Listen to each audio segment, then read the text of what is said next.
আজকে চিড়া নারকেল দিয়ে মেখে সকালের নাস্তা করব।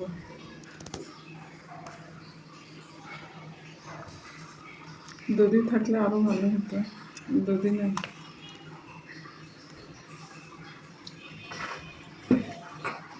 গুড় শক্ত।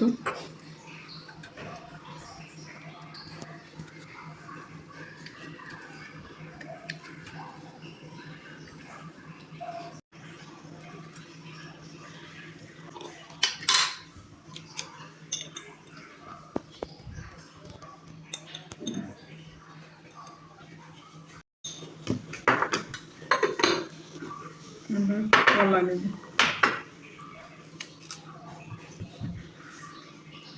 কলা ভালো হবে না।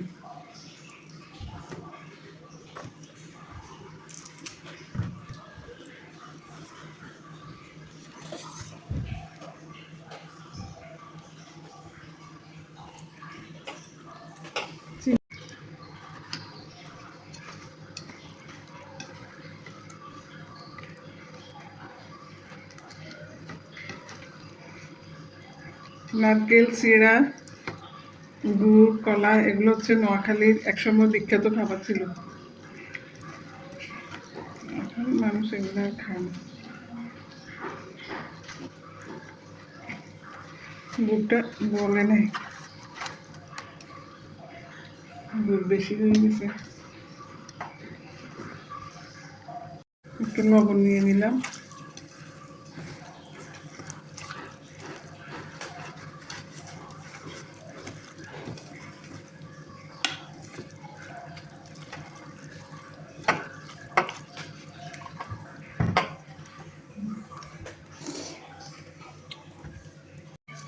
সকালে হাঁটতে গিয়ে লাল শাক নিয়ে আসছি, এক আটি 15 টাকা।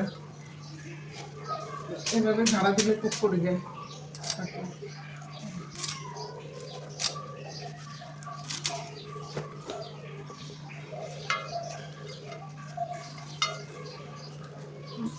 এখন লাল শাক খাইতে ভালোই লাগে। শিম একদিন রান্না করছি মাছ দিয়ে, আমার কাছে শিম কপি এখনো ভালো লাগে না। ভাজি করলে হয়তো ভালো লাগে, মাছ দিয়ে রান্না করলে ভালো লাগে না। এখনো শীতের সেই স্বাদ পাই না তরকারিতে।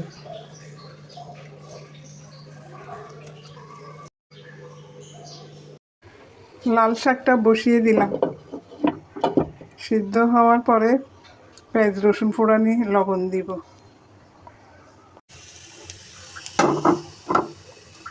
শাকে লবণ দিয়ে দিছি, এখন রসুন মরিচ বাগা দিতেছি।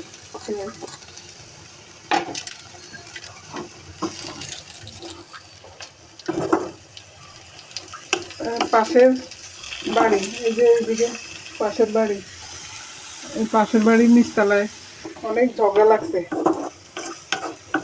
পরে আমি নিচে গিয়ে ওদেরকে বুঝাইতেছি, বুঝানোর 1 সেকেন্ডের মাথায় এবার দেখি যে ওরা মারামারি করতেছে। মুরগির মাংস রান্না করতেছি। পেঁয়াজ, হলুদ, মরিচ, কাঁচামরিচ, ধনে, জিরা সব দিয়ে দিলাম। এখন আদা বাটা, তারপরে রসুন বাটা, লাল মরিচ বাটা আর এমনি লাল মরিচের গুঁড়া দিয়ে দিছি। এখন হাতে মেখে নেব। এটা সিদ্ধ হতে অনেক দেরি হবে, এই জন্য প্রেশার কুকারে বসাই দেব।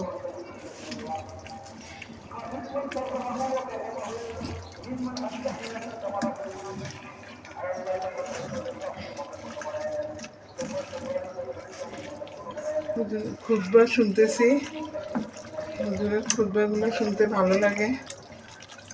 তেল দিয়ে দিই, সর্ষের তেল।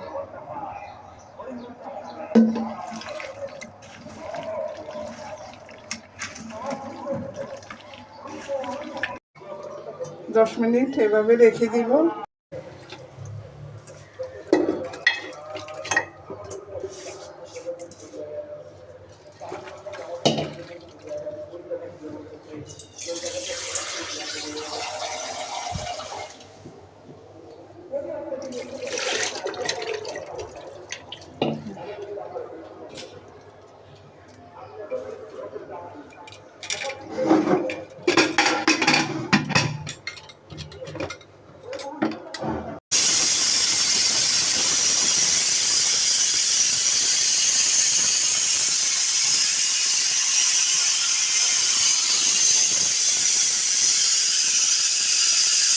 তবে রোদ আছে।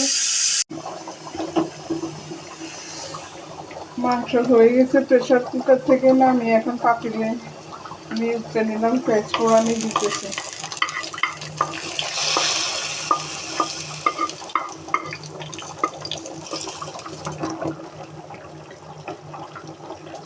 হয়ে গেছে মুরগির মাংস রান্না।